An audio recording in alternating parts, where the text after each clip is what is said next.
और इसकी चर्चा तो हम विशेष रूप से करेंगे पंचम और षष्ठ दिवस में, जिसमें हमारा वेणुगीत या रास पंचाध्याय की कथा जब आएगी तो वहाँ पे थोड़ा विस्तृत, लेकिन आज उसके स्वरूप का वर्णन करना परम आवश्यक है।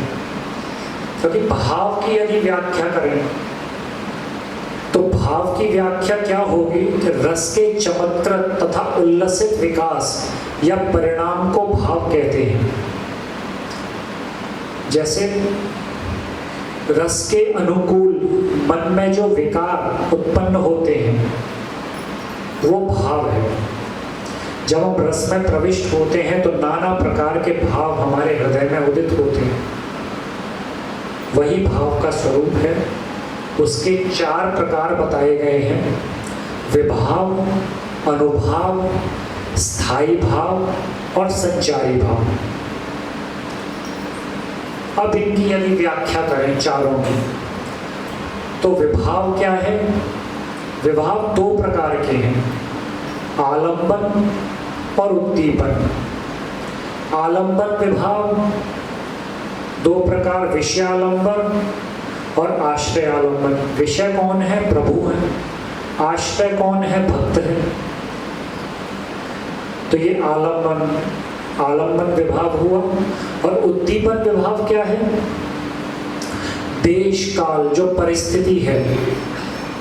जैसे वर्णन आता है, इत्थम शरद स्वच्छ जलम पद्माकर सुगंधिनम न्याय विशद वायु नाम वातम सगो गोपाल को अच्युतः कुसुमित वन राजी सुष्मी भ्रग द्विज कुल घुष्ट सर सरिंग महित्रम मधुपतिरव गाह्यचार्यंगा सह पशुपाल बलश्च कूज वेणु। वृंदावन की सुंदरता देखकर, और शरद ऋतु का समय था, वातावरण बड़ा ही मनोहर था। पक्षियों के झुंड कलरव कर रहे थे, सरोवर की शोभा देखने लायक थी। श्री कृष्ण ने वृंदावन में प्रवेश किया तो उद्दीपन विभाव, जो देश काल, जो वातावरण था, उसको देखकर मन प्रफुल्लित हुआ। तब बलश्चकूज वेणु, तब उन्होंने वेणु बजाई। तो ये उद्दीपन विभाव है। तो 2 प्रकार के विभाव का वर्णन यहाँ आता है, आलंबन और उद्दीपन। उसके बाद आता है अनुभाव। अनुभाव क्या है? मनोविकार की उत्पत्ति के अंतर्गत वे गुण तथा क्रियाएं जिनसे रस का बोध हो, वो अनुभाव है।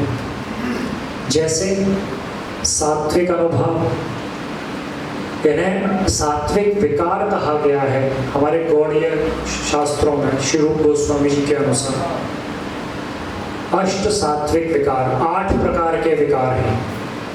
कौन कौन से हैं? और ये बहुत महत्वपूर्ण है, इसकी चर्चा आगे बहुत विस्तृत रूप से होगी, तब ये बात हमें समझ आएगी। जैसे हम इसकी चर्चा करते हैं तो सबसे पहले 8 सात्विक विकार में क्या आता है? अश्रु। जब प्रभु के प्रेम में, अश्रु की परिभाषा,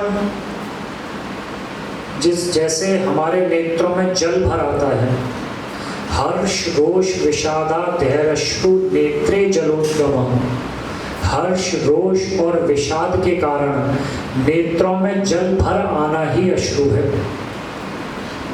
जब प्रभु प्रेम में जो नेत्रों में जल भरता है वह अश्रु कहा गया। कंपन दूसरा स्वभाव, अष्ट में दूसरा है कंप, शरीर में कंपन होना प्रभु प्रेम में।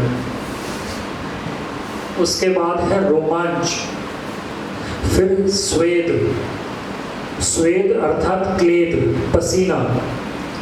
स्वेदो हर्ष भय क्रोधादिज स्वेद करस्तनो।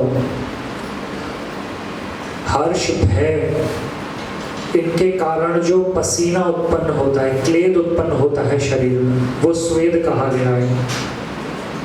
अश्रु, कंप, रोमांच, स्वेद, स्तंभ, स्तंभित हो जाना, जड़वत हो जाना एकदम।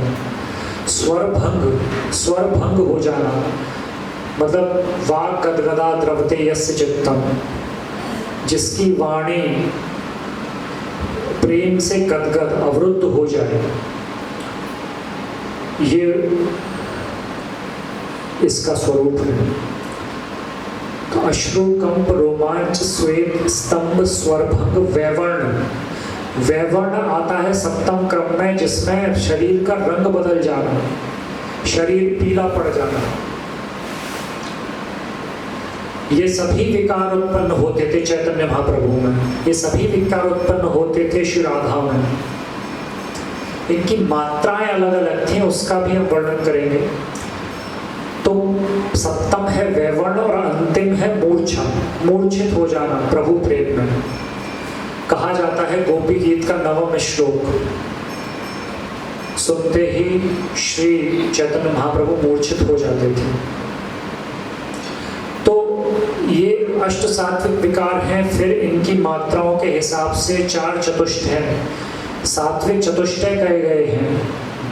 धुमायित, ज्वलित, दीप्त, उद्दीप्त, ये अवस्थाएं हैं जिनमें 1-2 विकार उत्पन्न होते हैं अश्रु कंप तक। उसमें वो धुमायित अवस्था कही गई है, जिसमें 2-3 अष्ट सात्विक विकार, 4 सात्विक विकार उत्पन्न होते थे। उसमें ज्वलित अवस्था कही गई है। फिर कुछ और तो दीप्त अवस्था, फिर उद्दीप्त अवस्था, और एक और अवस्था है 5वीं सुद्दीप्त। वो मात्र श्री राधा रामनी में संभव है, वो बहुत बाद में होती है। उसका वर्णन 5वें 6ठे दिवस में करेंगे। तो ये सात्विक भावाख्या है अनुभाव में, अष्ट सात्विक विकार जिन्हें कहते हैं। उसके बाद सात्विक, फिर कायिक, मानसिक, आहार, ये सब आती हैं। इसके बाद आता है महाराज स्थायी भाव प्रकरण। स्थायी भाव में अभी हमने बताया था श्रद्धा से लेकर रति तक का क्रम, प्रेम के उदय का। स्थायी भाव में प्रेम के बाद के क्रम है। प्रेम के बाद स्नेह, रति के बाद स्नेह, प्रणय, मान, राग, अनुराग, भाव, महाभाव, ये क्रम है। उसके बाद आता है हमारा संचारी भाव, जिसे व्यवचारी भाव कहा गया है भक्ति रसामृत सिंधु में। परंतु ये प्रभु के प्रेम को वर्धित करता है, बढ़ाता है, संचार करता है, इसीलिए इसे संचारी भाव भी कहा गया है। अब ये संचारी भाव कितने प्रकार के हैं? तो संचारी भाव 33 प्रकार के बताए गए हैं। 3 श्लोकों में इसका वर्णन किया गया है कि निर्वय दोष विषादो दैन्यम ग्लानिश्रमो च मद्गर्वो शंकात्रा सावेगा उन्मादा पस्मृति तथा व्याधि मोहो प्रतिरालस्यम चाड्यम व्रीड़ा वित्था च स्मृति रथ वितर्क चिंता मति धृत्यो हर्ष उत्सुकत्वम च औग्रया मर्षा सूयाश चापल्यम चैव निद्रा च सुप्तिर्बोध इति में भावा व्यभिचारिण समाख्याता। ये 3 श्लोकों में 33 प्रकार के संचारी भावों का वर्णन। अभी तो ये 33 हैं, फिर इनके भी अनुभाव हैं। जैसे अविद्या है तो 4 प्रकार की अविद्या, गर्व है तो गर्व के भी 4 प्रकार हैं। तो ऐसे तो ये भाव जाएंगे सैकड़ों में। गर्व में भी कहा गया है सौभाग्य जनित गर्व, रूप जनित गर्व, लज्जा जनित अविद्या, अविद्या के भी 4 भाव हैं। अब सौभाग्य जनित गर्व क्या है? तो बहुत सुंदर चर्चा है ब्रज की। आप ब्रज में बैठ के ब्रज की चर्चा नहीं करें तो व्यर्थ है। तो ये भाव कृष्ण प्रेम को बढ़ाने वाले हैं कि गर्व, इसमें सौभाग्य जनित गर्व जो कहा गया है, तो सौभाग्य जनित गर्व क्या है कि प्रभु के मतलब भक्ति में प्रभु को ही चैलेंज कर देना, वो सौभाग्य जनित गर्व है। जैसे बिल्व मंगल जी का एक उदाहरण हमें समझ आता है कि एक बार बिल्व मंगल जी वृंदावन पधारे तो बहुत जोर से बारिश चल रही थी, वर्षा हो रही थी, वर्षा ऋतु का समय था। तो बिल्व मंगल जी की आयु हो चुकी थी। मार्ग में जा रहे थे तो एक गड्ढे में पानी भर जाता है, जल तो पता नहीं चलता कि कहाँ समतल है और कहाँ खड्डा है। तो उनका पैर पड़ा और वो खड्डे में गिर गए। अब महाराज अवस्था ऐसी थी नहीं कि स्वयं खड़े हो जाए, कुछ बुलाया किसी को कोई था ही नहीं। वर्षा के समय में कौन संध्या के समय वहां रहेगा। तो देखा एक छोटा सा बालक वहां उपस्थित हुआ और बोला का बाबा भयो का गिर गयो, ला हाथ पकड़ आ जाओ।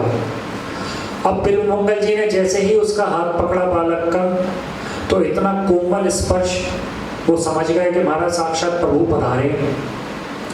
अब बिल्वमंगल जी ने हाथ पकड़ा तो और कस के पकड़ लिया। इधर प्रभु समझ गए कि इसकी समझ में आ गई मैं कौन हूं, तो हाथ छुड़ाया और अंतर्ध्यान हो गए। तब बिल्वमंगल जी ने एक श्लोक कहा था कि हस्त मुक्षिप्त यातोसी बलात् कृष्ण किम अद्भुतम हृदयाद्यदि निर्यासी पौरुषम गणयामिते। मतलब प्रभु का आश्रय लेकर, अपने सौभाग्य का आश्रय लेकर उन्होंने ये श्लोक कहा कि मेरा हाथ हस्त मुक्षिप्त यातोसी बलात् कृष्ण किम अद्भुतम, कि हाथ छुड़ाकर चले गए तो जा सकते हो, आप श्रेष्ठ हो महाराज, बलशाली हो, मैं तो दीन हूँ, मेरी यहाँ कितनी सामर्थ्य है। आपने हाथ छुड़ा लिया, आप चले गए, ठीक है, परंतु हृदयात् यदि निर्यासी पौरुषम गणयामिते, हृदय से निकल के दिखाओ तो माने, हाथ छुड़ा लिया तो क्या है।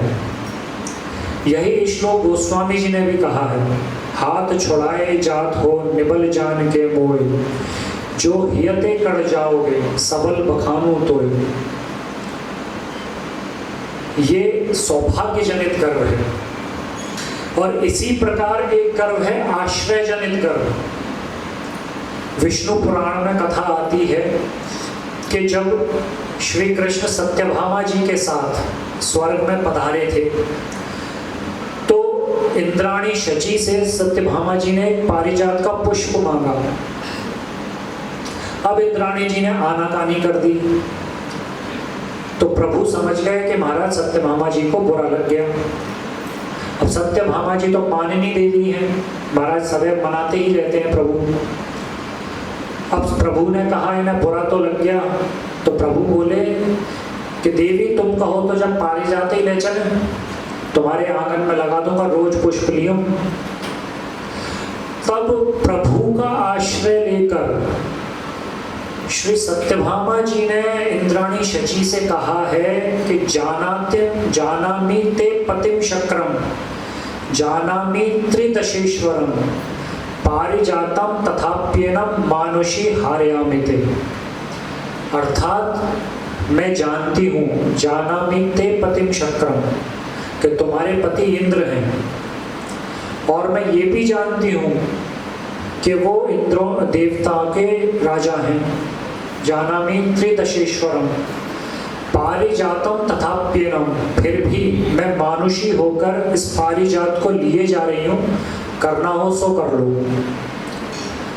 मतलब गर्व ठाकुर जी का आश्रय लेकर, इसे आश्रय जनित गर्व कहा गया है। तो ऐसे ही जो जितने भी हमारे संचारी भाव की व्याख्या है, ये बहुत विस्तृत है। एक एक के दो दो तीन तीन मद का अभी मैंने आपको बताया, दो संसारिक मद और कंदर्प विकारातिशय जनित मद। ऐसे ही निर्वेद है, स्वयं की अवमानना, इसके भी दो भाग हैं। अविद्या के 4 हैं, गर्व के भी 4 हैं। ऐसे 33 प्रकार के भाव हैं। जैसे हमारे रास के समय में जो ब्रज गोपियों के मन में भाव उदित होते थे बार बार, जैसे समुद्र में तरंगें उत्पन्न होती हैं और फिर जल में ही विलीन हो जाती हैं, इसी प्रकार प्रभु प्रेम में हमारे हृदय में जो भाव उत्पन्न होते हैं और फिर हृदय में ही विलीन हो जाते हैं, उन्हीं भावों को श्री रूप गोस्वामी जी ने संचारी भाव के माध्यम से व्यक्त करने का प्रयास किया है। और उसके बाद भी उन्होंने ये कहा है कि ये भाव भी एक प्रयास मात्र है। ये भी जो समस्त भाव उनके हृदय में प्रकट होते थे ब्रज गोपियों के और श्री राधा के, वो तो व्यक्त करना असंभव है। ये तो किंचित प्रयास मात्र है, जो भी ये 33 प्रकार के भाव उन्होंने व्यक्त किए हैं। तो ऐसी ये व्याख्या हमारे शास्त्रों में आती है। ये भाव का प्रकरण जो था वो इतना ही है।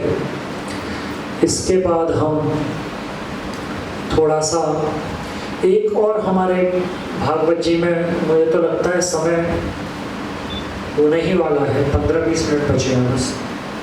तो इससे अच्छा तो विषय तो बहुत थे हमारे पास। अभी प्रभु जीव और ब्रह्म